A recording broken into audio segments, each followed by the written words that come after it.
Police have dramatically boosted the reward for the capture of Malcolm Naden, the most wanted man in New South Wales, who's still on the run despite a massive police operation.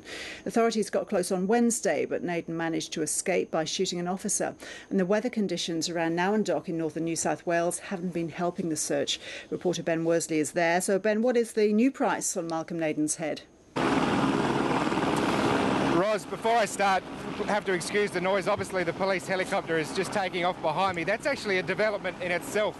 Because of the difficult weather conditions here, it's been grounded, and that has severely hampered the police search. So that's positive news for the police. Now, the reward for Malcolm Naden for information leading to his capture was initially set at $100,000. Now, the New South Wales Police Commissioner held a press conference this morning and he announced that he was more than doubling that reward to $250,000. Now, the initial temptation is to interpret that as perhaps a sign of desperation, that the police were perhaps running out of ideas and running out of hope. Well, Andrew Scipione, he insists that that is simply not the case. It's seen as an incentive as opposed to a last resort. My view is that this might be just what will tip it over the edge. If somebody may be assisting him that we're not aware of, but if that were to be the case, that they could bring it to our attention, we could deal with it. We are hot on his tail, but at the end of the day, you need everything going for you, not just a few things. So, Ben, how worried are police that Malcolm Naden has given them the slip?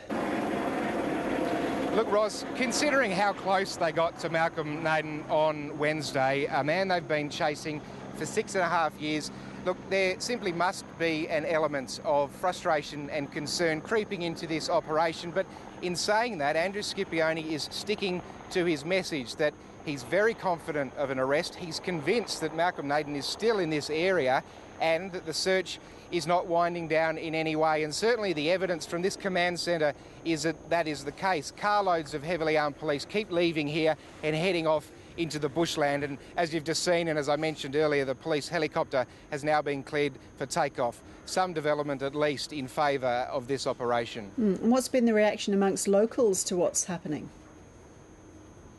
Look, it's interesting. It's fair to say that they were concerned or have been concerned over the past 48 hours, and that's obviously understandable. But talking to them today, and for instance, the Nowendoc Tennis Club is holding an ongoing sausage sizzle as a fundraiser to make the most of this massive media and police contingent.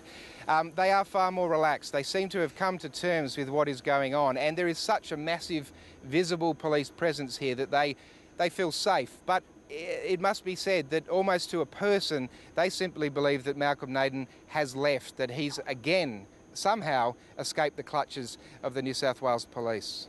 Ben, thank you.